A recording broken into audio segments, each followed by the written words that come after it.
ఉదయకాలం 3 గంటల నుంచి ఉదయకాలం 6 గంటల దాకా దీన్ని 4వ జాము అంటారు. చిన్నప్పుడు మాకు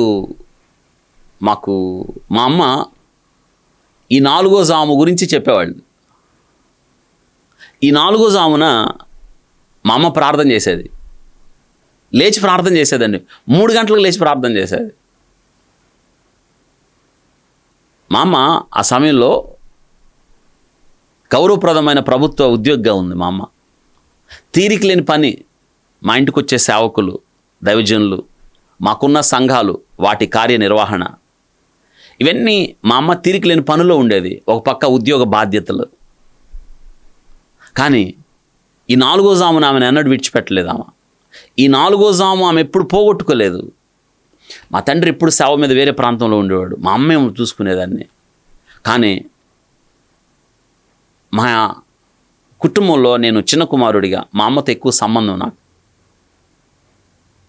3 గంటలకే లేచి ప్రార్థన చేస్తూ ఉండేది. మాకు చెప్పేది 3 గంటలకు చేస్తే దేవుడు మన దగ్గరికి వస్తాడు. నిజంగా మా విశ్వాసాన్ని పెంపొందింప చేయడానికి. అంటే 3 గంటలకే వస్తాడా, మిగతా టైంలో రాడా అంటే ఆ చిన్నితనంలో మాకు అర్థం అవటానికి 4వ జాము గురించి చెప్పేది మా అమ్మ. ఎప్పుడూ ఉంటాడు ఆయన ప్రార్థన చేయడానికి. అంటే మమ్మల్ని ప్రార్థన చేయడానికి ప్రోత్సహించడానికి మా తల్లి అలా చేసేది. 4వ జాము దేవుడు మన దగ్గరికి వస్తాడు రా, మన ఇంటికి వస్తాడు, నీ దగ్గరికి వస్తాడు, నీతో మాట్లాడతాడు, నీ దగ్గరికి. అందుకే మనం లేచి సిద్ధంగా ఉండాలనేవాళ్ళు. ఆ రోజు నేను విన్నా, నేను చూచిన మా అమ్మ ప్రార్థన జీవితం చెరగని ముద్ర. అంటే వేకువ జాము అంటే నాకెంతో ఇష్టం. నాకు వయసు వచ్చిన తర్వాత ఏకువ జామును నేను పోగొట్టుకోలేదు.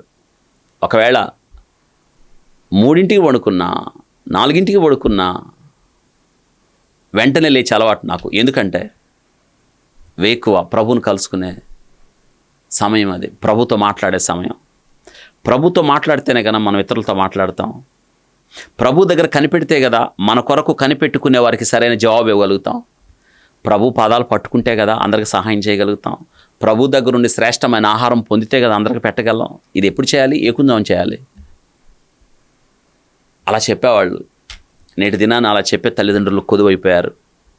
ఒకవేళ మీరు అటువంటి తల్లిదండ్రులుగా మీరు ఉంటే మీరు ధన్యులే, మీ బిడ్డలు ధన్యులే. ఒకవేళ ఇప్పటిదాకా చెప్పకపోతే చెప్పండి. మించి మీ బిడ్డలు ఇంకా చిన్నవారిగా ఉంటే ఈ మాటలు మీరు చెప్పాలి అని నేను కోరుకుంటున్నాను. మా అమ్మ నాకు ఏ మాటలు అయితే చెప్పిందో మీరు మీ బిడ్డలకి, చిన్న బిడ్డలు అయితే ఇప్పుడే చెప్పండి.